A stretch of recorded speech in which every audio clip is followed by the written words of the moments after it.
Na non davina ka itiko nga buana kalon siminani kwa. Bale ko tisu na iwa linlang ka kedenga. No mo itabi na bambauta. No na itabi na kalon na taka mana. Whatever problem, financial problem, or maybe sickness of any kind, because miracle do happen. Praise the Lord. Greetings in the mighty name of our Lord Jesus Christ. We thank the Lord for this beautiful day, the 28th of December. Pabilibuna ka na matagni signikuan in the parau yada bambulo tumay na ioti-oti na itapatapa niyang baking gorono ndulu rusang abulu. Kalebu na pabilibuna ka kibuana kelu baletan in the bakila ni baro may itapa chiko na mbaki pagarau tikibutal chiko na mbaki bo. So for this reason, we are so grateful and so thankful this beautiful day just to greet you and to welcome you in the mighty name of our Lord Jesus Christ. Thank you to those of you who are tuning in this morning, those of you who are listening and watching from the comfort of your living room. Some of you may be watching from your office. Even though today is a public holiday for those essential services that are still going on, we greet you all in the mighty name of our Lord Jesus Christ. And we believe that today is another new day, and we should be glad and rejoice indeed, because God has ordained this public day, public holiday, for us to see the goodness of the Lord that He has provided for us. First of all, we must not forget to acknowledge the management of the MaiTV, Mr. Stanley Simpson and Mrs. Ravulo, who is also the global director of the New Methodist Christian Fellowship. Not forgetting the General Superintendent, the Ngaselebu of the New Methodist Christian Fellowship, Senior Pastor Atunay Sabosaya the Ravulo. Also to thank the administrators and the technical staff of the MaiTV that they are able to air this program on a daily basis from Monday to Friday. Thank you so much for your hard working around the clock to have this program aired every day in the week. We take this moment to greet the government of the day. We welcome you in the mighty name of our Lord Jesus Christ, the Honorable President and your beautiful family, the Honorable Prime Minister, and also your beautiful and blessed family, the Honorable Attorney General with your blessed family, and the members of Parliament. We greet you and welcome you in the mighty name of our Lord Jesus Christ. We thank the opposition members. We also acknowledge the permanent secretaries, the ministries, the ministers for all the ministries. We take this moment to greet you all in the matchless name of our Lord Jesus Christ. Not forgetting the Vanua, the 14 provinces that you're listening this morning, Sabambula Chugani, Malombula, Bulare, Bulasia, Babidibinaka na matakabinani signikuan, duindi Vanua, Kimoni Chumaikina, Kuni Sarsara Chumai, don't know Chuna Procaramungo, what the miracles do happen. Pakabinibinaka Tichico, Tapin Garabi Chico Menacor, o Bambauta ni Garabi Chico Nasola Solevaki, Babarau Chico, Kinandona and Bakibo. And the Matakaniku ni Sakinda Baki, Nasabambula Chugan and a MaiTV studio. And hunongo turaki nikinda bagi chico kena nomuni chico bagi turaka na vei ndalen yabu keto sekani dabu tarawa pekinda bagi tala na matani signi kua. Greetings to all the body of Christ, all the mainline churches, and also the Pentecostal churches, prophetic ministries.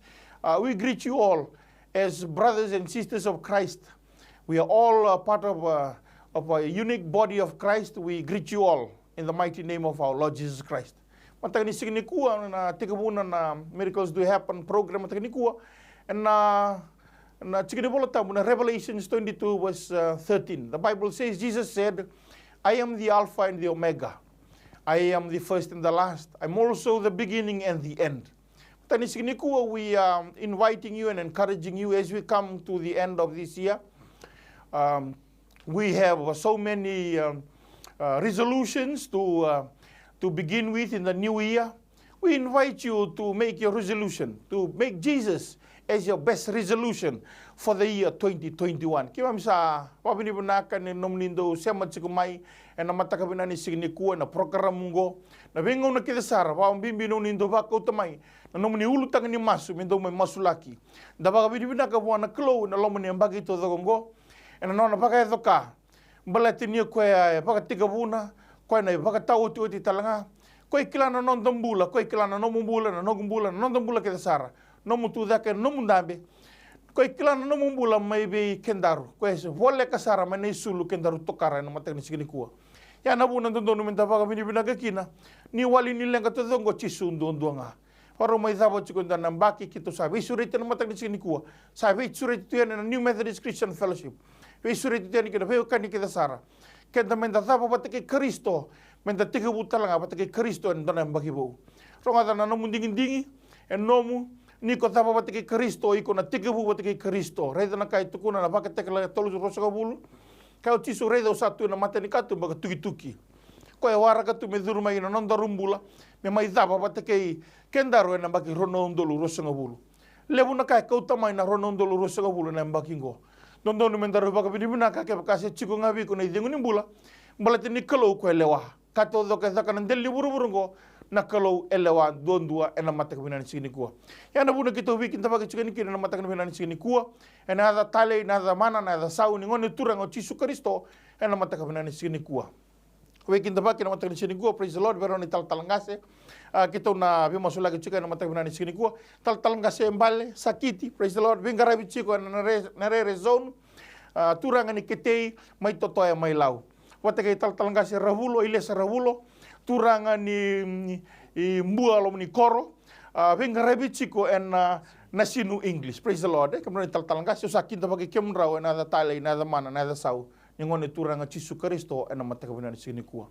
Mata ni sini kuwa kita una ve masula chiko mata ni waswasi ni to ve masulaki na masula chiko na vanua na lotu patika na mata ni tu talanga sembale Sakiti na masula chiko mai na vanua.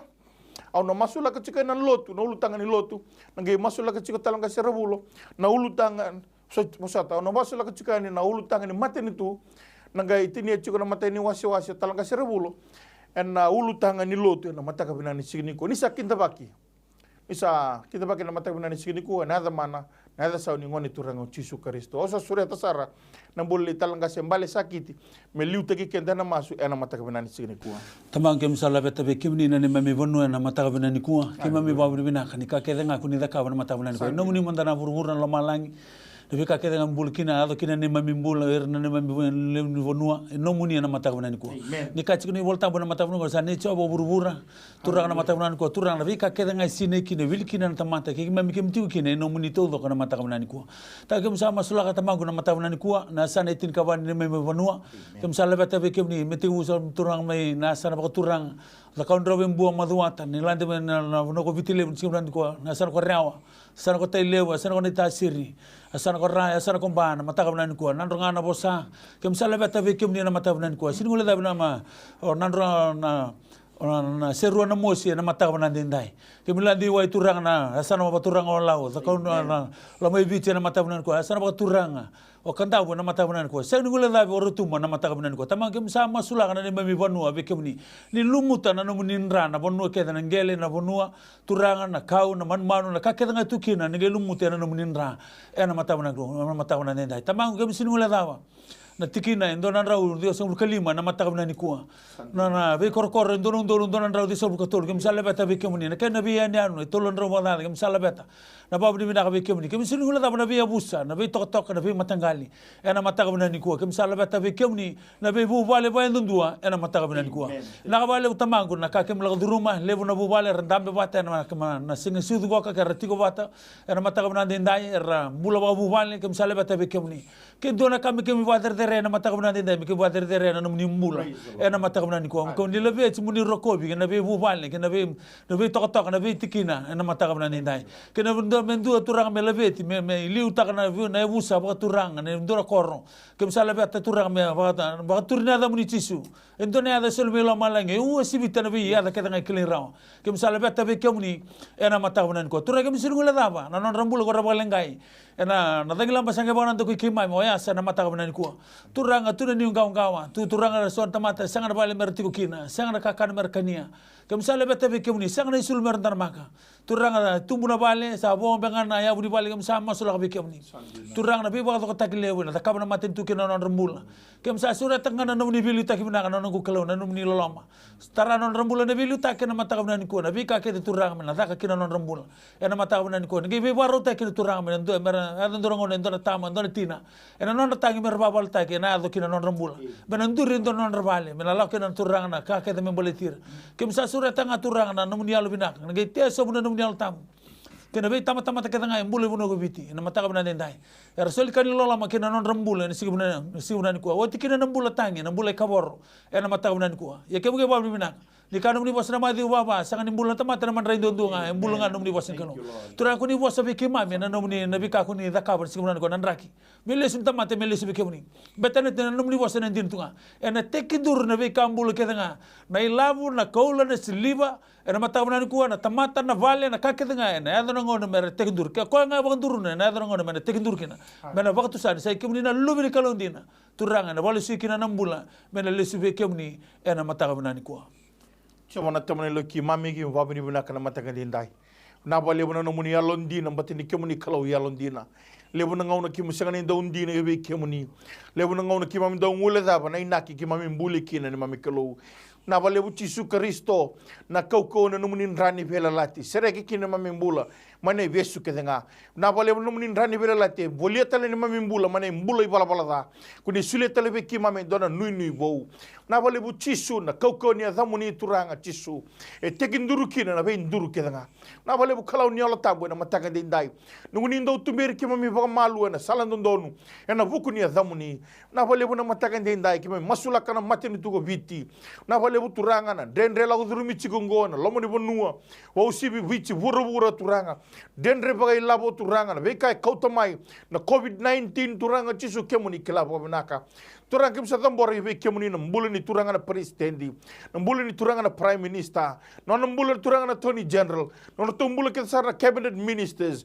ira na opposition members turanga, na balebu na permanent secretaries kita sa masula ibe kemuni na matakan dindai, na balebu na essential services turanga Yesu, sa tambor na matakan dindai ibe kemuni, na be ministries kita sa ira na ubingara ibe kina turanga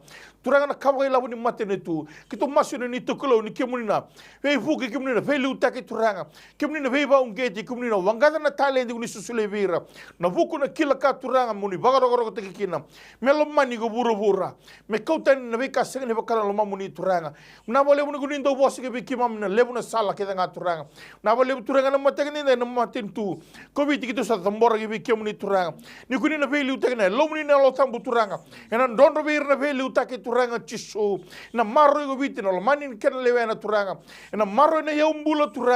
merang garabi kina werna be kau ke biti ni signi mataka turanga kemuni na bagai da ka turanga na mami kalo kemuni sakla ni kemuni sale suba mai na be signi mataka kuni sale suba mai na be signi mataka ke biti na be mbaki ke biti kitu sa tambore be kemuni na mataka ndai ni ala binaka ni mami kalo na mataka ndai ni bawda batana loi ki mami do batana masula ke kina na matini tu turanga non da be garabi na be luta ke kuni sa ding taka ena ngono go turanga kemai mbulundo nu turanga kim krena no muni be buke kim krena lo muni na tambu muni toso ba kau turanga Yesu veli utagi ni vose ni vivo komuli di turanga na lomo ni matini tu turanga ni vagara itaka ki ira turanga ni kemuni kuni lewana kakedenga ni nomuni tiko loma langi tutu ni pamuni ku buru-bura keni bali ni kato do ka no buru-buru ngo kuni vagan doni mo loma langi ngi vagai do kai buru-buru turanga kimna numo be kimni na kabai labo ibiti turanga Yesu kimna numo be kimni na vivo ka tore dagi tagi ibiti turanga kimna numo ibiti numo na ngono ngona ndina oni ibiti na matini tu turanga nyalo binaka turanga ni dolama na be katumbo turanga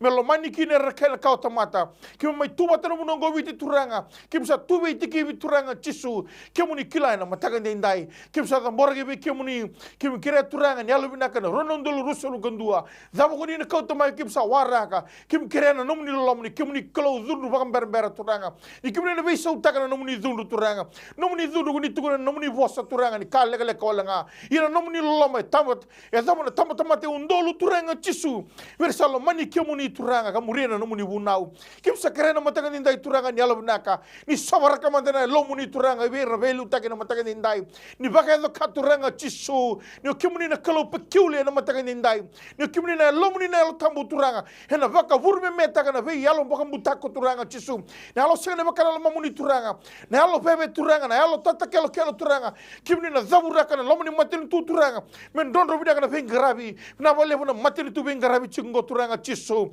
na vale na buku na kila ka kunisa suli chigo turanga men garabi kina ba muna kana lewe biti turanga men maro ibina kana kena yumbula turanga do men rokobi men do men labete kemuni ndonga ki masyo na zamuni chisir mami turanga kai bumbula many wale una matakabina kanikua nambore ni bikem ni turanga na bisung sungulu tukede na matakabina kanikua kimi baka bini bina kata kani kimi ngarabi ndo na kalu na singa bina kanikua kimi na kalu mbula kalu koko kalu ganga sing do na kain dendre bikem ni na matakabina kanikua bina kabale bu turanga ni kimi ni turanga ni liu turanga ni bisung sungulu tukede kimi sadambore na bisung sungulu tu na matakabina kanikua na buno bina ngobiti bina kabale bu turanga na biya ni lo tukede turanga tambane le bu turanga na Pentecostal na Apostle churches na singa bina kanikua lutu katolika lutu kabitu turanga be mata lotu kede turanga kim sadambora ni bikem ni turanga ibiti bakine burubura ena mataka bina kaniko kimi bakan dinen dina taka turanga o kem ni turanga na ulni sung lotu kimami turanga na yango ba karisto ena singa bina kaniko o ke kimami na be mata lotu kede turanga me kimi mindo bata turanga me kimi mindo bata turanga me ni ndondo ni lumu turanga ni dina nom ni vos turanga where there is unity you command blessing ena mataka bina kaniko na ka bale turanga na ga takos turanga na be sung lotu masula kan bikem ni turanga na be ngasile bu kem ni kadiba kem ni ndingi taka na mataka bina kaniko sa masula kan rambula turanga na revolt turanga na revelation na message of the hour na kabale buturani na vaccine tirati ko turanga na nomni alo tambu turanga ve vos kede ni kalo merna buna utaka mina lako me bikem ni na singa bina kanikuwa na kabale buturanga na ilum lako na rambula na kabale na sung lotu ira lewena sung lotu ira liutaka na singa bina kanikuwa na kabale buturanga na bi maroi na kabale buturanga na suleti ko na buku na alo matua na kilaka na kabale buturanga na bi buki ko na rambula na rabinga rabi turanga na bi sung lotu ira liutaka na mataka bina kanikuwa wakina turanga na mbul ni ratal talangase era binga rabi turanga era lingani binga rabi na lomni sung lotu kede wakina na mbul ni ratal tala sama sulaka ni bikem ni turanga indina nomni woso ko samarro na nombule na bagailia yo ko sabagalia na nombule na bukumu kene tuku minaka ena marro ena singa binaka ni ko binaka bale ni indina nomni wosa ena singa binaka ni ko ni langi na yaba ko to ni tuku minaka binaka bale non rambula turanga na kena buna utagi na wosa ni kalo ena singa binaka ni ko buna utagi bagandondonu ena singa binaka ni ko me buna utagi na uncompromised gospel me kuni bagaloma vinaka tagina tamate me bagaloma vinaka tinga ukemni ene singa vinaka nikua samaswe na mataga vinaka nikua na be mata lotu ke turanga tusanga tada buraka zaga ni bunida zaga ni tebor zaga ni alubelbela yal ni vingati yal ni vimba yal ni vileti yal ni vimba suraki na be yalo turanga de ruma tikuna be songo lot be demonic spirit de singa bakalo na mataga vinaka nikua kita satarana na nito tutu bagalu ni kalau kita tusanga ta zaburaka na ko mana ni azam ni turanga tisu vinaka bale turanga no mina bibaga enrati vinaka bale nomni abalata tiko na be songo lot nomni alo tambu turanga mina zurumi turanga zurum na be songo lot ina singa binaka nikua e abalati kimami baga enrati kimami na singa binaka nikua vika kede sa yado tuni mami bonua vika kede yado tunango binango turanga e sakimami baga ndina taka ni sandina tuka nomni bosa ni sabole ka tunga menango na ni sale tiko maikina e na mataka binaka nikua samas turanga mena nduri na be songo lot kede mena nduri kokoa nduri nganga turanga e na mbula ni lolo e na mbula ni masu na mbula ni spiritual growth e na singa binaka nikua me bukei kimami turanga me kimi baka sangarato manda na mati ni tuni kalau e na mataka binaka nikua turanga e sa mas turanga ni kotale ni alu ni wele turanga e alu ni baka titinga e alu ni loma rua me kimami baka mbota na nomni bosa turanga me kimami talei rawa e na nomni bosa dindina nomni bosa obedience is better than sacrifice e na mataka binaka nikua sa mas turanga ni ngai be buke turanga na be songo lotu ke na mataka binaka nikua binaka bale nomni ndingi takana nomni tamata binaka bale turanga nomni ndingi takana be mbula e na singa binaka nikua irna baba kos turanga sa mosula kan rambula mosula kan bikem ni turanga irna ngase irna nau turanga irna isol na youth ngone lewa na singa nikua na zorbo binaka bale turanga na be mbula ndondo binaka bale no bos ni kalo e buno tegi tukuni me banua binaka bale ni ru ni ndola tundola platform mango turanga me rongodo tiko viti turanga na nomni bosa me rabakan dina taka tunga turanga ni dina nomni bosa turanga e sauma kana mbula ni tamata nomni bosa turanga e sera kana tamata nomni bosa e dina kine abai kimami raramu kine misala be buke mana be songo lotu ke na mataka binaka nikua meta mendina nomni bosa ni ndona tamata tuwa di Kristo e sauna tamata na singa binaka nikua lago te na vika makawa rida sa do me una vika ke na be songo lotu sa mosula kana mataka binaka nikua me tuwa Kristo turanga na be songo lotu me mbula tagi na bosi ni kalau turanga me ko walenga ni tukuni se buna utagi turanga me mbula taka na tamata na singa binaka nikua turanga sa mosula kana vikem ni turanga na singa binaka nikua kim sa ngoma na sautu kana sauleng lang kim sa ngoma turanga nomni lum lemu ela ko ngame bikem ni na singa bina kanikua ninga bebuke turanga bana be songo lotu kede na mataga bina kanikua bebuke na kena bingara bebuke turanga kena lesu na yalo me lesu bikem ni na mataga bina kanikua betini dina nomni bosa rekinga olo malangi ni lesu ndona yalo na mataga bina kanikua kim satambora ni bikem ni na songo lotu kede samas turanga ni ngai bebuke samas turanga ni ngai bimaroi samas turanga ni ngai lumuta tiko na be imbule ranga silebu na kena prestendi na kena tal ngase na linga ni bingara be tal na singa bina kanikua bukeiki mami na mataga bina kanikua na be songo lotu kede mikima mindo bata turanga ni mami ngara bikem ni mikima mi lotu baga yalo ka baga indina ena singa bina kanikua kima mi masu na mataga bina kanikua senga talindo na yada kima mi bader senga talindo na yada turanga kima mi labete na mataga bina kanikua zamu ninga chisu yada mini mami turanga ni mami baga mbula ndina ndondonga. Amen. Kana aisia limsangabul kalima ono do baksangare choba ni se kunirawa do musutikoya ni sapole ketiko tani signi kuwa gitu bikin dapat talani sada mana karoni wasi ni masulaki kinda bagi chikin nomni mbula uni sagai sia matal mai na mata ni signi kuwa kuni ndambi chiko na lomon nomni matamu Bale kemuni do nana maki mai na program go na miracles do happen. We also greet you all those of you who are non-Fijian speakers who are listening, to those of you who are Hindu brothers and sisters and Muslim brothers and sisters.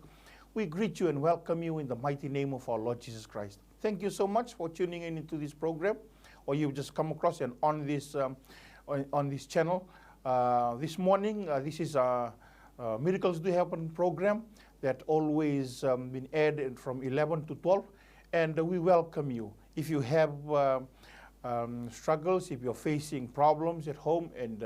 you have nowhere to turn to, you have got some bills that you have to pay, you have got some mountains that you are going through at home, whatever you may be facing this morning, we welcome you. We invite you to tune in closely to this program because we believe only Jesus Christ is the solution and is the answer to every of our problem. If you have any prayer request, do not forget to send your prayer requests to the phone numbers on the screen that will be coming in or later. And for this morning, we have some prayer requests to pray for, and we hope that whatever we'll go through today, all you need to do to have faith and believe that God will provide everything in your life. As we are coming to the end of this year, we invite you to choose Jesus Christ and choose right because He's only the solution to every of our problems. Matang disini kuat talangkasi, matay nonto ulutanga ni masu. Nambula ni wate laite. Kere chuko me masulaki me mamada na we ni mabua katawi mati ni suka tale chukunga.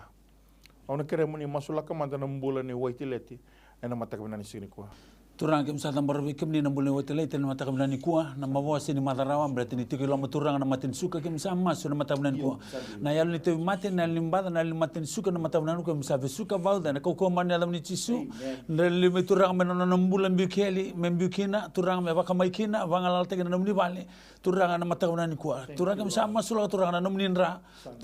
kabang na namni wasa turang na aisil misal bukatul no weni kem kuita kem sa pambulekina namni nra turang ni lumutan na nambul ulu na meda kena kita bana na nonandra ni duru mana nunggu kalau na mata bulan ini na be mata kita ngani man mano si bulan ini na mata ni suka na mata bulan kuah kem sa cancel tak na koko mana dam ni cisu ni bang mata baru sa bagan do turang na mata bulan ini na meni buka wangka coba meni gai duru ma turang ni saka na nayang ni sini rawa ni ni mbula tunga na mata ko turang ni bandar turang na be ka etiana tebor kina nona mbula and then do be bisau tak kina mata bulan kuah labur kali turang baka masa na turang kana man mon kita ngani mata suka na mata bulan ini Nogo kalau na weni mabua ko chikina nogo turanga ni ba ma turanga ni ba ma bota kana mata kana nai ni ka chiko na charma tin kabitu kuni na ba ma bota ka choba na ni mami mabua ena mata kana ni ko ena ndine kina we kema na nomni was ni alala ena mata kana ni ko sang laga linga mni me ni mulai sang ni bindun dalang mni mo no dan ni mas kana no tangi ena mata kana ni ko na bale ni na mabona ma weni mabua na bale turanga ni na mbulu binaka ni na oti tanga na matin suka na mata kana ko ni na cancel taki me ka ko tel tigini no na mbula ena mata kana ni mas na dam ni chisu sa bang bula di nondonga. Amen. Amen. Hallelujah. Talang kasi Ravulo. No kera muni masulaka manda ng bula ni nabi. Wambauta chiku nangone no na bangkar takadaka. Andin dia tokong beka no na bangkar takadaka. Play chiku beka vida na bonua. Tao chiku. Binakati chiku ng bula ni bingkara bilo mani matu Bale. taki we yanga chikum beka bina ka chikina na taka na matang sikini kuwa sambiu tu beka application ni masula kamata na bulan ni nabi Coba tamango masulaga ni weekend ni nambula nomni tamata ni singa binani kuwa binakabale buturanga na prayer request binakabale nambula ni nabe na singa binani kuwa paksangara itu mbaka nataka imbaka ndina taka ndina nomni boso turang kemni na kalundu bi baru taki coba cair na damuni na singa binani kuwa kemni na kalundu bi bakurumbu taki we bano turanga paksangara turanga me kunia kina na baka dengo sianga turanga sianga nindo na bono tale tu kina itu ngabi kemni na mataka binani kuwa ningai baka dengo ya turanga na nambula na singa binani kuwa turanga na nona prayer request na binga ngandri tambe tukuna singa binani kuwa we bano mbaka sala lako ni kina na application na bibon mo sambio ni kina be form sama sulaga ni bikem ni turanga ningai lumuta turanga ningai reda ningai takoso ningai bagarata ka turanga na favor na mataka binaka ni ko na ilumu turanga itu lom ni studio binaka ngomi turaki sama sulaga ni bikem ni turanga ningai ndon roba ni turanga na lom ni screen na lom ni television lom ni bonwe bagar rong me kina turanga bono da banga itu kina na be form turanga sama ningai takoso na singa binaka ni ko ningai favor taka na nambula me bagan dina taka ko na dina na singa binaka ni ko turanga ni kalau ngata tinga na tamate bara bitso bagan uite kem ni na singa binaka ni ko binaka balem ni ningai takoso binaka balem ningai bibor taki kito sandambe na singa ni ko kito sa ngoma na gani masu kito sa ngoma na gani text na singa ni ko kito sa ngoma na daga daka na ko mana ngani da ni turanga chisu na mataka ni ko kito bandira dina taka ni dina nom ni bosa do ngana ya sol melo malang me raukin nambula da ni turanga ni singa ni ko binaka balem ni na takos binaka balem ni na bisu tabi binaka balem ni na vingarabi binaka balem ni na bibor taki binaka balem turanga na bebu ke turanga na nambula na singa ni ko mena kilati na mataka ni ko bagan deiti ko tinga na mataka ni ko ni dina tinga nom ni bosa bula singa ni bula na tamata turanga na mandra indondo nga bula nga na bibosa lutu mengusumni ena mataka binakani ko binakabale buturanga na bula binakabale ni ko ni sa takos turanga na singa binakani ko kim sa masu na singa binakani ko singa dal ndona yaza zamni nga chisu ya do menito turanga baka bulan dina ndondo nga amen haleluya rona talanga sin dona ulutanga chigungo na katolun to ulutanga dona mbula kire chigum mai me kire chiguna febu ni kloun me bukian nona mbula baka yalo bombauta lago durumi chigum baka nan dendre lagu durumi chugum beka na tao na kaukom beka ni bunida na kauko ni bala da kare me to masula kana ulutang ko na matang ni ko chama na tamane leuki mami ke to sading go mandona text na matang ni ko ke muni kila ba binaka someone has taken a leap of faith to send this prayer request Lord na bale buturanga ne ke muni na be vuke turanga se ve na bunu ela ko me kina na ulutanga ni masuko ke to sa zambora ndona mbula vina katana no muni be vuke na nongu kelo me vuke da ke me tarada ke no mbula ba ya lo turanga ki mami kila ni o ke muni na buni ka ke denga you are the author and perfecter of our faith Lord Jesus na bale buturanga na mata ke ni da ke to sa masula ka be ke muni na ndona mbula ngo turanga ke ira ke da sara ira vina katana me ba tarada ke ba kauko ta ke ba vina kata ke non ra vole ke ke muni turanga nyalo bina ka kalau ni alo tambu ni toso ni ba ka ka turanga chisu ni tarana mate na lona ke muni sa daga chikumbe kana non mbula turanga chisu non mbula ni bengarabi turanga ipale non mbula ni bengarabi lomni soko lo telewena non mbula ni bengarabi na bunu ni daga turanga chisu ni alo bina ka ni sulia na alu ndina ke ba senga turanga ni sulia na alu ni mama kutu turanga ke ba senga ni sulia turanga na alu ni daga bondo ndonu turanga ke ba senga ni alo bina ni varita ka ni kina turanga sena maramongo turanga ni ke muni mbula ke muni kalau ndrongo maso na mata ndai ni vagarita ke no mbula turanga ni ke muni sa klava bina ka no tuda ke no ndambi no bogala nanu ni se ya woti ko na mata ndai na vale turanga wirre ba ko ten mbula ba yalo ba bina ka no revio ka ni ke muni turanga na woti ni bidina singa ngo turanga waru zambi tunda na mbagi bo turanga chisu waru tako su tu ni turanga ke mbagi bo kim sama su ka no mbula ke sara wirre bina ka turanga mare sereke mane besu ke nga ni alo bina ka turanga kala undolo loma kala undu sereke kala undu baga ka ni soli mai we kemuni turanga chisu na lewa mai loma langi dake burburi ra turanga ni kemuni na kauko tu we kemuni turanga faka vurme meta na we batu ke nga turanga chisu to masu ko babini na ka mbulungo sa dingo mo turanga mbula na we bako ko te lomni na altambu gina mbulungo turanga masu na damuni chisu no misoro ke mbula amen haleluya talanga sindo na ulutanga ichuga na mata ka ni sigini kuwa na mbula ni susana wambau ta ndabo chuka na ndabo ni tobi mate e tobi ko ichuka na mati ni suka kare muni masula ka mata na ulutanga Tamang kem sama masula na mbula ni susana na mata bunan ko tobi ko chuka na mati ni suka na mata bunan ni nai kem sa babu na ta turanga na mate bandua turanga na mate kede tobi kem mata me kem buli den wala kena na muni les kena na me mbula kena na me viaka ni mate kem ni au sa masula ka turanga na mbula ni mati ni suka na mata bunan ko ni na turu chuka na mbula turanga kem sa masula ka na tobi mate kena mbala na mati ni suka na kena ve mon lai turanga kem sa laburaka e na kau ko mana na muni chisu kem bi keli me basen guru mate kena ka pangalal te kena na muni bali ni kana mata ni korni da toltin kono do sa sanga bagani bakilan do sa vale ni kalau na matavunan ko turang ke ba ni sa vale kalau na matavunan ko kana mo bos ka keda nga barusa na bali ko ni barusa turang na alo ni maten suka na matavunan ko ambik takeli na matavunan ko na matavunan turang borre na bulan ni susana na nomunin rame ulu na maten nget na ban turang ke kana tamata ni sini rawa ni free na maten suka na matavunan ko rawa sa tunga ba binano ko kalo ni ko ni tigo ke muni na chisu na matavunan ko na rawa na bulan na matavunan dindai labura le turang na alo ni maten suka labura le kana ba nanu labura le turang na bulan ni maten suka mai na yang mai na nonan ra me turang mai nonan bulan tau kan matavunan ko kamsa surat na nomunin ra turang na gelumutan nonan ra nonan bulan na mai ulu na maten nget na bana bile turang na be mate ketanga me nonan bulan ka tebo kan tebo ko nonan bulan labura ki talaraki na ko man na ni chisu kasa me nonan turang kan nonan ibang bulan amen. Haleluya. Talang kasi Ravulo do na ulutang ang chigungo kaya muni masula ka manda tauwi ya uti ko na tengu leka kena dendre au satawati ko na ngumbula waka mate bu Bale ni masula ka manda na ulutang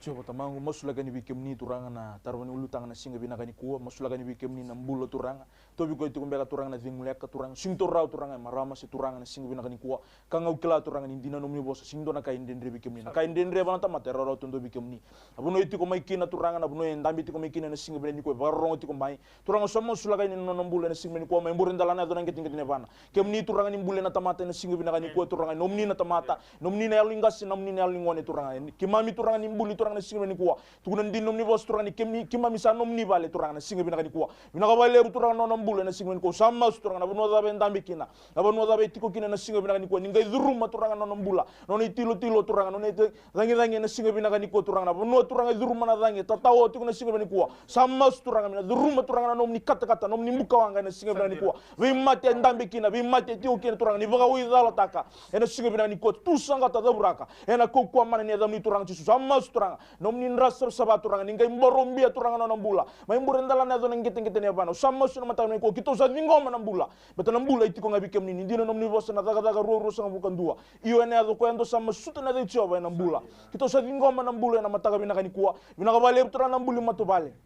la ko durumiti ko na ndendre na singa bina kani kuwa ya sing do na kay ndendre bi kem ni turanga na solution ni be ndendre turanga kem mi la ko duruma na singa bina kani kuwa se da be na mita ma buru turanga sing do na kay tu buru etiko keda nga bi kem ni na mata bina kani kuwa bina ka Bale ni ngai takos na lom ni na mbulo matu Bale bina ka Bale ni ngai sulia turanga na li bilo mani ya ni ndo bata turanga be kay sa sanga kino buni da me sa sanga tiko me mbutako me rabu me bagarusa kito sanda mina no mita mata kito sa tu sanga ta na yalo dala ya tu sanga ta turanga na yalo turanga me bi mbasura gitiko me bagan ndendre tiko na mbuli matu Bale na singa bina kuwa kito tusanga ta daburaka na ko mani da ni turanga chisu ningai takosu ningai be buke turanga na singa bina kuwa mengai sombuti na baga dengu na mbula na singa bina kuwa wono itiko kina mena bakilana na mata bina kani kuwa na baga dengu turanga nikalo ina no mbula kena no matu Bale na singa bina kuwa kito sama su kito dingoma turanga singa ta indone yada zamu ninga chisu yado menito turanga baga mbula ndina ndondonga amen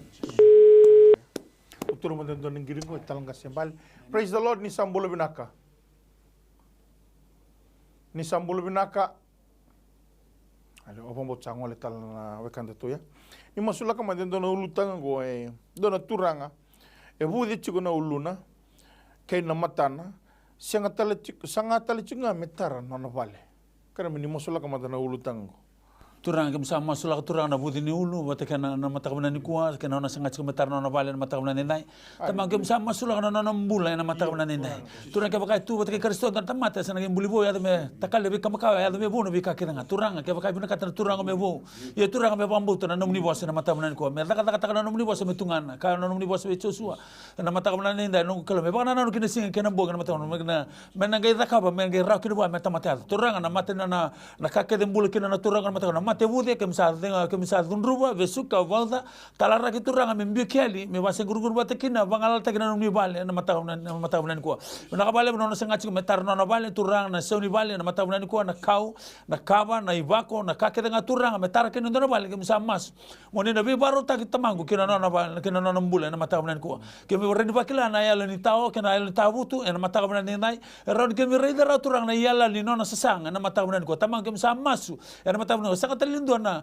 iwali langa ni kachu na lukendo tol sa kavitura ka sandendre bon tamata sendura ka sa tawa bon tamata era rau tu ngavi kimni na kalu e ba tau tsinga kena mata ni lona na turango sa maramongo na sule tikmana na ultang na mata ba tau sa tunga kena mata ni lona na mata bnanda kem sa masunga ni sule na buku kenal matua me rera ba kana no rera ba kimni na mata bnanda na no kalu muni ka mana kinan simuna ni na bale kem receive tak na so ni bale kem sa ba na tak na bale turangan ni na cancel tak na bude me na otiani kena mata ena mata unan ko mer basukai na bula men normal tale ena mata kamna nendai chisu ne bambula amen kemna tal kasi ndo na ulutanga chingon ndo mbula Iliesa e tobi ko chuka na mon soni pamutang ko ndo na mate bedi toka ndo chikona ngau na la ko makina na siagan lewana kena la ko mai na kare bona kelo na bebu kini kelo ena mata ka binane sikini kuwa choba na tamani lo kimami to sa tambore be kemuni na mbula ne Iliesa turanga chisu to kira na muni bebu ke turanga ni ala binaka ni takoso ke na mbulongo turanga ni ala binaka ni bebu ke turanga ngondo na mati ni ulu mati ni mavo ni ngaba boka turanga kemuni kilando na ngona bothala kakina turanga chisu mavombe kana ulu na turanga tao chikumbe kana waisa na ndra turanga ndo bunu mavo chikukina ulu na turanga kemuni mbule na ni mami mbula mena mbure ndale kimam kena ngeti ne bami kimam kira kemuni kila turanga na ndrondo ni ndra turanga batika na wai na sala ni vidiko turanga chisu na sui batika na bone marrow turanga kimsa tambore bikim na matak ni sikini kuwa kimsa kira ni bebu kini mami kalau kemuni na kalau ndo veisele kemuni sa ni reida turanga kemuni na kalau ndo bagai daka turanga chisu ikuni na daka ba turanga na mataga ndai kita sama sula kan ndo nambula wambau ta sa orto wuturi turanga chisu na matabu bale tawi matingo turanga ni lebu na ngau ndo vamando atikir tombe ka turanga na mbula ni Iliesa na mataga ndai turanga ni ala bunaka na kalau ndo loloma na kalau ndo veisere ki turanga kimami kila ni kemuni kalau na bagai daka na mataga ndai kimsa vambau ta turanga ni kemuni tukuna sagani ndona kai ndendre be kemuni turanga chisu ndine kuni kalau yalo turanga kuni lewatu na vika yango todo kana buru ngo turanga na nduri ni matani singa turanga na zambe ni bula turanga ni kemuni mbiuta na kena bunu kena ngau ndonu kimsa masura kana bul ne Iliesa na matagani ndai turanga ni kemuni na baga ka kemuni na sereka turanga na kai tao tu turanga kemuni na vondo ndonu taga na kai veve na ni mami kalau kuni na vondo ndroi bina kana ndraba te kana wai turanga chisu kuni na tarame mavo na mavo turanga chisu merawa kina ni zaka bina kana nona pakana nanu turanga wateke nona ibakara ni mbula turanga chisu lebu na ngauna ya pala kina na nona turanga se vakila nona pakana nanu turanga le tao kina turanga chisu na nona pakana nanu mataka dindai ni ala bina ka turanga na klauni sereka na mataka dindai kim sa dingo na huni rani vele lati turanga na huni numuni pakon na kawele tai kim sereki kina mani besu ke nga bakaya na mataka dindai kito sa dingo na mbula ne Iliesa na mataka ni kuani kim ni na baka ka kito masuta turanga ni kito na reida na kabinaka ena yado na nambule le sigin ndai kito bombo to turanga to bako to mano to kera maso na matagin ndai kito bombo to turanga me dingo mo Iliesa kina na matu wale dona veisa wundo na veisa binaka ena matagin na sigin ndai kito maso na bombauta na damuni chisi na me turanga kai bombula amen haleluya kai tal ngase Iliesa kira mani masula kamanta na kawal nun to ulutanga dona mbula bangara daga chukui palangi pambau te bina ka chiko na mbula torodake tak bianga chiko beka na kai pale wangara chiko beka na daga na bibonua sika chiko ni rawa sa biutu beka don application na wangara daga palang ni masula kamata na ulutanga go ena mata ka na sika coba tamangu masula gani bikem ni turanga na ulutanga taraba bina kabale bu turanga na mbula text ko mena singa bina kani ko bak sangara itu beka na daga kai palang turanga sa masula gani bikem ni turanga na bibonua mbiuki na application wakande te ko tu na mata ka bina kani ko turanga ni kem ni na bure ni bika ke dengan singa bina kani ko bure turanga ni kabina ka turanga ni dina turanga na bika tu sana ko te bita coba usanga ikla inungu bina ka sabu tundo ngame bikem ni mata ka bina kani ko turanga ni ngai takoso na mbulongo ni ngai takoso turanga na bi application na bibonua mbio ni kina turanga na visa mbeka turanga me approve ta na passport mbeka daga tiko turanga sama turanga ni ngai baka rorau ta kana singa bina kani ko ni ngai bar ta ka turanga na nomni favor no mbula but ni dina nomni bosa turanga even when we are unfaithful you remain faithful bina ka bale no nomni ngai yalu dina no mbula bina ka bale turanga ni kau mai na ulutanga ngo bikem ni ena singa bina kani ko singkau bana tamata singkau windo tale e kau ngame bikem ni turanga but ni kem ni ngani rawata na singa bina kani ko bina ka bale ni ngai takoso bina ka bale ni ngai bi baru tai bina ka bale turanga bina ngai baka ndei ta ka tunga na mbula e text ko mena mata ka bina ni ko ni na kalau bina ka tunga na tamata warra bi kemni kanu te kemni ndondo nga turanga singa bina kani kuwa dina mbega ni ngai viva ruta kina daga daka dina mbega turanga ni ngai wiso tabina lago lago balangi yo turanga mi ko wando ni ngula da turanga ni kemni ngani dakaba ena mata bina ni ko kito sanda bina no ni tamata kito sa dingo ma turanga na ulu tangango ena ko ko mananga ni dam ni turanga chisu ena mata bina kani ko bidini kito kila turanga singi ndona ka kemni singi rawata ena mata bina kani kuwa bina ka bale turanga dingo miti ko nanga gani masu dingo miti ko na daga daka dingo miti ko na application na visa na be ka kede ena singi bina ni ko kito masu sanga na tatani dam ni nga chisu ya dam ni to turanga ni to bambula ndina ndondo Amen. Amen. Amen. Hallelujah. Talong kasi Bale dona ulu tanga tarawa chigongo ni muni masula kamanta. Masula kamanta na transfer ni title. Kira chigongo me transfer na title kinambule ni rotota. Ombauta teksi kumengo dona ngone dona randini. Me ombauta me huru-huru ni bina ke virtu ka dinde chigombe kana kena sangai chigombe na transfer ni title. Chigo na kena proses bakal lawa. Ni masula kamanta me ya pala na alu ni kelu veira rada kabo chigona proses ni transfer. Turang kem sama masula turang na matal ni ko na nanggel ko sangar tu sangati mo bang bala na bumal.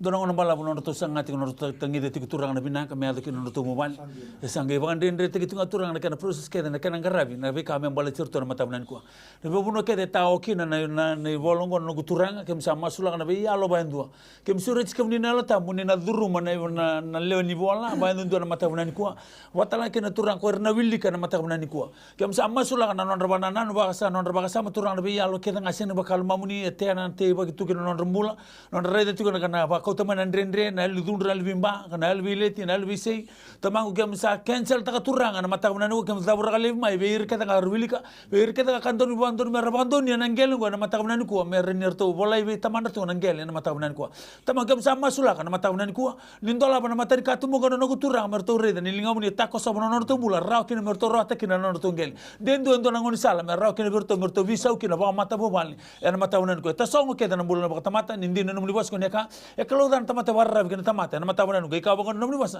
e kalau ngata ngana tamata warra bi coba nu te coba ngana mata unan ko orto mbito nan rendre orto la duru mutem na bita bat ngabul yambaki ena mata unan ko ia turang orto sa kau te me kam ni me no muni ena mata unan turang ngan dola mereka mata ka tumba merto na receive tangan nangel ngor kana title me no to merto rede kina ni kalau ngo rawatan ka kedenga ena mata unan ko na bale utama go orto na receive tangan ngel nakabale na nomuni bimaru ke norto mbula ke sa masunga ka karena ka kedengo na damuni chisu ka sa de norto turanga ka de norto bambula ndi ndondonga. Amen. Amen. Kana Philippians 4:6 be anxious for nothing but in everything with prayer, supplication and thanksgiving. Ana mataka bina sini kuwa. Yo kani de farango chu bina mataka sini kuwa veulu tang ke sa masula ka chukani. Ke kai ko sinra nimbito mai no mulu tang ni masu. Ikun tambe na bomba uta na mataka sini kuwa kalau na baka batini koe kalau tiko batake koe kalau sama tiko batake kenta Emmanueli sa tiko batake kenta na mataka bina sikini ko na biokani iko barno chiko mai siko sakai sama na mataka sikini ko program ngo bataka chiko na miracles do happen isuri chiko no mbula ke kai chiko no ngi no mulu tanga ni masu bita mai na namba sa bit chiko ni gor bena screen na mataka bina sikini ko ulu tanga tara vekento ni masu na mataka sikini ko kemro ni tal talangasi dono mbulo kim wude tiko na hapana imatau ndabo tiko na vale kasiangan dibuli. Na mata mana sini ko kira mesti tahu masuk lah kemana dalam bulan ni kim. Coba na taman elo kim mami pina vale bulan ni mami kalau kemuni kela nam bulan bagai yang tundua. Era zeutia nang getting ni lingamuni. Kemuni kela na walu 6 bilion na temata era sudumai era matiani kuni vangandoni mai lomalangi ngai sudu na temata kuni vangandoni mai lomalangi ngai kauta na bulan ni temata na bole bona mata kani da kita masula kana bulan ni kim bi mai na ulu tangani masumi masula ki turanga chisu na fana matau kan dabu chi ko fale ka sangani la korao no korni buli sakere na nomuni bebu ke na mata kani da na bulan ni kim kemuni kila na ndendre kemuni kila na mosi kemuni kila turanga na matebude ela ko duru chiko na matakani ndai kemuni kila talanga turanga chisu na matakani ndai ni matebude ke sara kemuni savoi va rauta ke mami klo na matakani ndai kuni kila na kai va buna chiko na bude ni afana turanga matau turanga ni alo binaka na ngoni sala kuni ndo bosa ke ne kemuni na tamat ke babu ni binaka be kemuni turanga na bole buna ya wo binaka ngo ni kemuni na kau telebi turanga chisu na bude na afana matau na mulne kim turanga seni rau chikum be kana leipuli na matakani ndai kim kerena no muni bebu ke turanga ni be sereki turanga ni baka nonroe ni kautalebi ni baka waidalataka na kai baka buna chuku na bude turanga duka beka nindra sama sulaga bekemuni no muni ndra sama turanga tiri mana kabele tai me dru mana mbule ni kim mana mbure ndala ni daga na geti ne vanera me sereki koi turanga chisu baka sama taka na beka ndundukali baka ndundukali taka chuku no ndra na mataka ni sikini ndai kito bombo ni kemuni na dakaba matani sikini ndona kai ndre bekemuni ni kemuni tala kemuni mbule ne mami mbula kuni kila kima mi baka bina kama ibe kima mi na mataka ni ndai na bale turanga msa dingoma na sauni masu kim sa dingoma na mbula ni kim turanga chisu na be sereki reido ko kakila ni kemuni mbula na kuni kalau dorong masu na mataka ni ndai masu na damuni chisu na mami turanga kai mbula amen haleluya talaga se Iliesa na mbula ni manasa ni masula kama na mataka ni signi kuwa sanga ni loki rao chigo baka binaka na pana na sana mawi wambauta e kau chikumbeka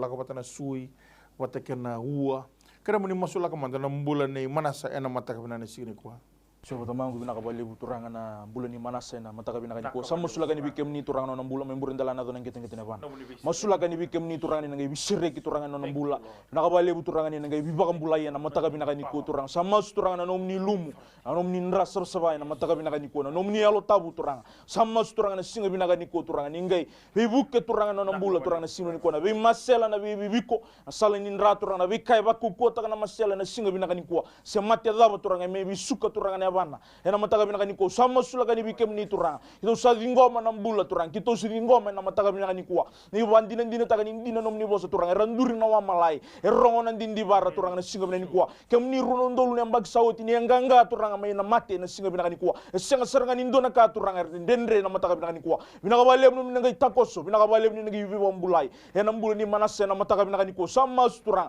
ni ngay lumutan na bana na singa binaka ni ko ni ngay bagan rata binaka turang na bi masela turang na be ua turang na be fiber na be banwa turang ndondo kina na salin indra turang na singa ni ko na sui na utu ni sui sama sulaga na singa ni ko banwa da ndambi kina itiko kina mena bakila turang na mataga binaka ni ko na ilum ndondo ni bona screen ndondo ni bikem ni na singa ni ko may loma langi turang na studio itu raki turang bona screen lokay ni bona bunay baka rongki na bona dalingan ngi zuruma turang na nana baka na nano na baka sama turang na nomni boss na nomni lum na nomni anointing ena mataga binaka ni ko banwa ndambi kina me bakila na kata turang na singa binaka ni ko ni sa rumah na nambula turang yo kem ni sabi bakang bulai kem ni turang sa wiso tai bisa daga mana na nambula ena mataka binang ni ko kita mas na mataka binang ni ko senga ta lindo na ya turang ya zamuninga chisu ya do meni mami turang ni mami bakang bulan dinan dondoanga amen haleluya talang kasi mbali kera muni masula kamanda na mbula ni peni mabuat tiko na pana wambauta sini lako rao chiko na mataka ni sini kuwa na bunu ada chiko mekino peni kera muni masula kamanda na nambula tamang kim sama sula na matavna ni kuwa na maboa na matavna ndai tiko bana kim sama sula na matavna ndai na wale tamangu kum ni na tabura kali bituranga na lo kita ngani ni maboa tiko kino na nambula turang ni ba mabo ta na maboa ya no ko kalo me mabo me ratal ni la ko tali na matavna ndai sama sula na nambula me uluna kina ngete de ban borre na nambula na namni nra kana na ko man namni to ta na mate ni lumut kino na nambula no ko kalo na matavna ndai na ngon kina turanga ni sanga kina me na tu ta na matavna ko turanga ni tara na ni maboa ena mataka ni kuwa na namni mbukawanga chawa na kata ni namni mbukawanga ni bakama ni vama botaka na buna enda bukina na mataka na wani maboa ya nogo kalau ni sil taka turanga na be mate kedenga ni nganga duruma na nogo kalau na mataka ni kuwa ni bakama ni tala rakalebi ena kau koma na dai tisu na mataka ni kuwa na ya baya mena la rotale na ya baya mena kauta na namni tukutuku binaka na ya baya mena daka na daka kunya kadibu kina na nambula ena mataka ni kuwa binaka bale turanga na mbule peni ni na receive taka turanga na namni mbule binaka na receive taka turanga na maboa niaba ya turang mangena numi kemu na kalole ni ko ni sada kabar na daga mana kino na nambula ena matabna ni ko kemu maso na tamni tisu sada bambula ndino ndondonga amen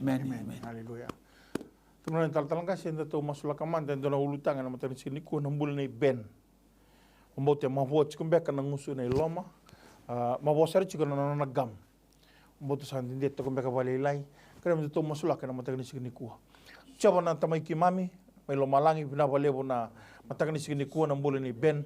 nabalebo turanga ko ni kila na bimbini mate hodi ko chiko na mataka ni ndai mabuwa chiko na ngusuno mabuwa chiko na gam turanga chisu kimuni kila turanga na kai pagabuna Kemuni talanga kila na vuni to mate. Kemuni kila talanga na kena iwali turanga na matagani ndai. Kima mi vambauta ni wali ndondo ni lenga. Na ngono ngo turanga kemuni ndondo Yesu Kristo. Sega telendo talanga ni wali ni lenga na ngono. Sega ni lavo, sega ni koroi, sega ni vuku turanga, sega ni yau kemuni ndondo Yesu mate kemuni na vuni mbula.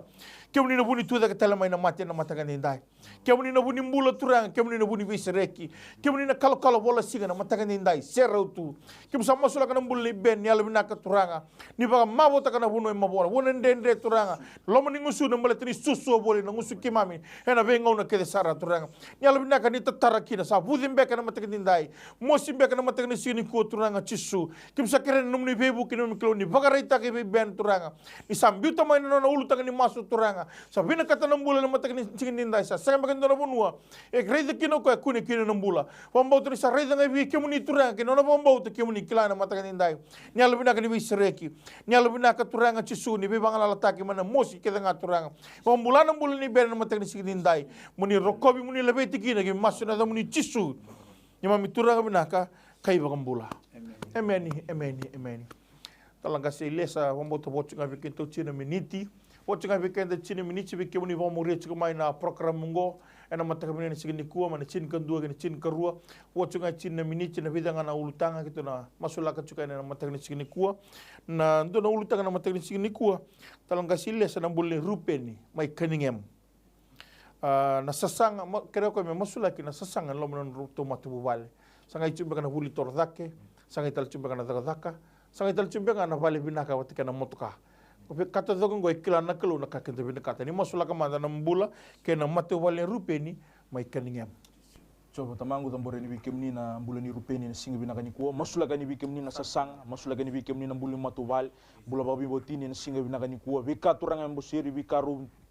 dina kina na singa binaka ni kuwa vikaru vital no kina baka biutini na singa binaka ni kuwa sama sulaka ni bikemni tura komite ke ni bikemni na singa binaka ni kuwa tura betu ni kemni tura ni dina no muni bosa na mataga binaka ni kuwa tura ke baka sing tara na vale ko coba tura nga rawaga wale na matai ke baka tanga sing yan rawana ko coba rayan rawale tura ni baka tawa na singa binaka ni kuwa sama tura na singa binaka ni kuwa vika ke ro vital no kina na singa binaka ni kuwa vika mbelata na vuli vika mbelata na sasanga tura ni vale na lorin beka tura na vika tura ni vingarabi tura na lomni mbuli matu vale sama sulaka ni kemni na singa binaka ni kuwa vika sotabi turanga ningai baka rorota na singa binaka ni kuwa ningai vibuke turanga na tubo kede ningai vibuke turanga na vika kede rubital lokina ena singa binaka ni kuwa turanga ningai takoso ningai vibaruta kia na mataga binaka ni kuwa na mbulu ni rupeni na mbulu ba matu bale na singa binaka ni kuwa vika kede rusa sanga bulikina sakome vikemni na mataga binaka ni kuwa ni sabaka ndina tenga ni kemni nga turanga na singa binaka ni kuwa ni ndina nomni bosa nomni na numa ni mamimbula meki mamibinaka nomni na numa ena mbulu ni rupeni mebinaka ena singa binaka ni kuwa kena no matu bale tama sutura ni ngai takoso ena singa binaka ni kuwa tusanga tata buraga na daga ni bunita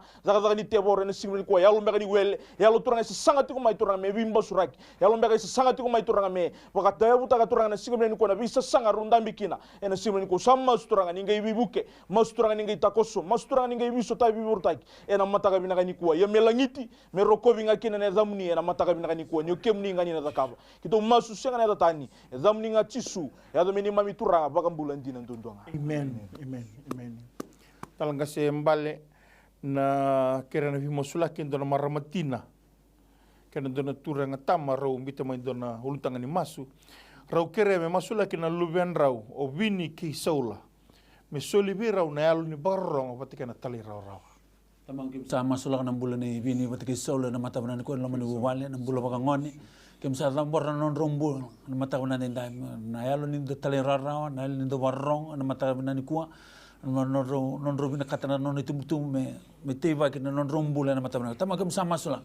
non tombula babu bale na matabana ko na yala lo ke yeli na yala lo membula na matabana ko ta ko sabat non tombula na matabana nai ko tu cuma na livimba na livise no se voluto livise ba burbura que non tombula e atura na ka ko na kana no be no ni tamata na matabana ten bears to the kingdom na matabana nai kam sama sutura me davura que lev mai na yalo ke nga na yalo ni mosi butungo buturi na matabana ko e durmoti ko na lindo bimba na libileti na livise voluto livise ba burbura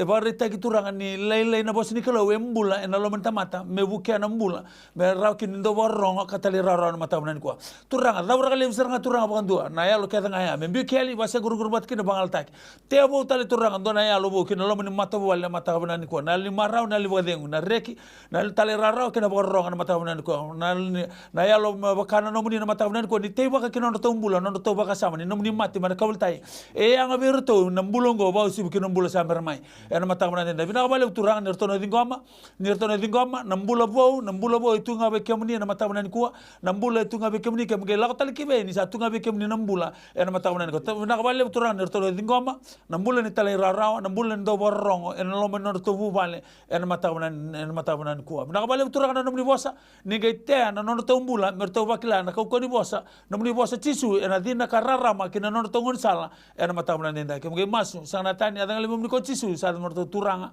kada menor to bambula di nondonga. Amen.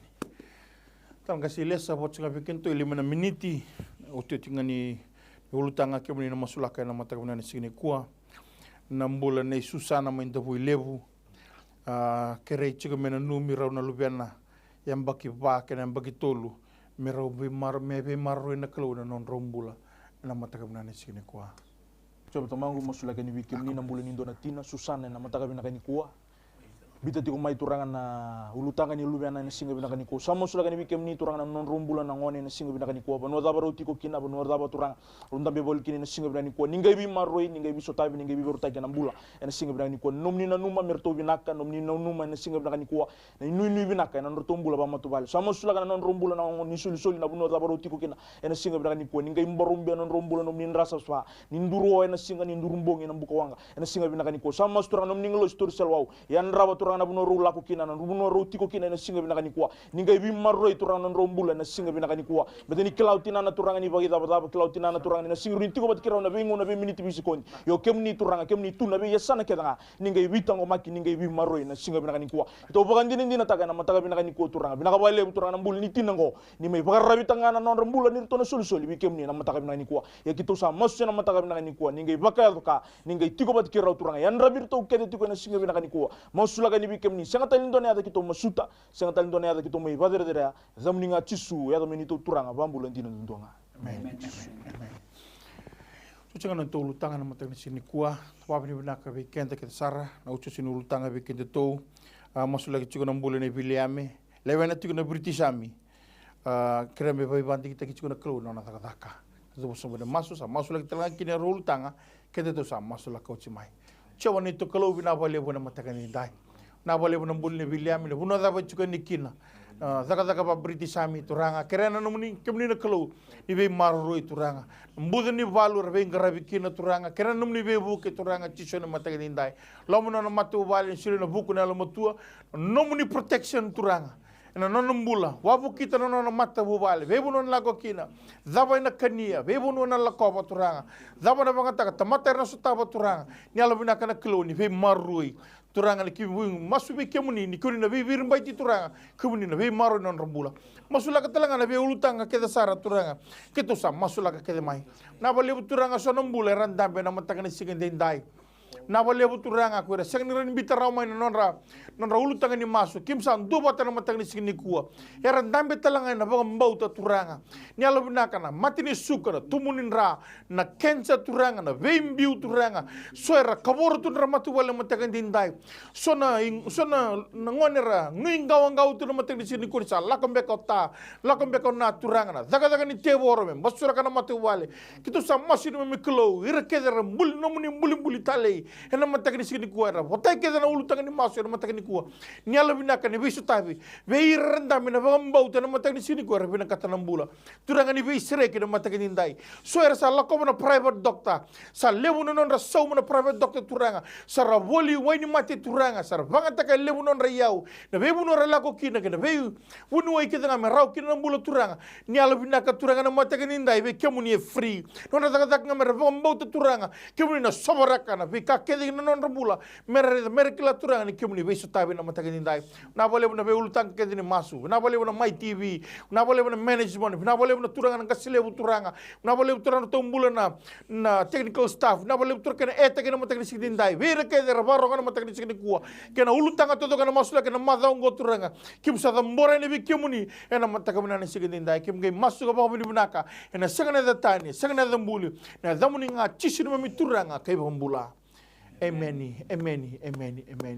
mata wena ni sigini kuwa nta ba ni bunaka ba leu sa mo bonga bikene dona miniti keto saboro dabo talanga na mata wena ni sigini kuwa wa sagara to manda na mata ni tu nikolo ke na alu dondonu ena ngai soli vi ko na keni kuri kakedi ko vina kata no mu tabi ngana bambauta ena mata wena ni sigini kuwa no ni tabi na kelo na taka mana no mu tabi ngana bagayo no ni tabi na kelo na besireki ena mata wena ni sigini kuwa ta ba ni bunaka na mata ni sigini kuwa kena MaiTV rauni ayata kena program go na wale wekem do studio staff na wale wekem rauna talangase na wale wekem ni kesa sara kuni siamo chiku mai na matai ni singa karo songa bul kawalu lawan ni madango waro mai dabo chiku don embaki bauna na embaki ko tumai ronon dol rusonga bul kandua kena bidanga na singa kena boru papadani wekem ni na singa bina ni kuwa singa holiday karo songa bul kawalu ni singa beka kumni karabu sino materi sini kuwa kimsa paka mo talanga na studio materi sini kuwa muni kalau ngata chiko non dobina kay tiko nga buana kalon siminani kwa bal ko tisu na iwal nilang kedenga no mu itabina bambauta no na itabina kaluna daga mana whatever problem, financial problem or maybe sickness of any kind, because miracle do happen.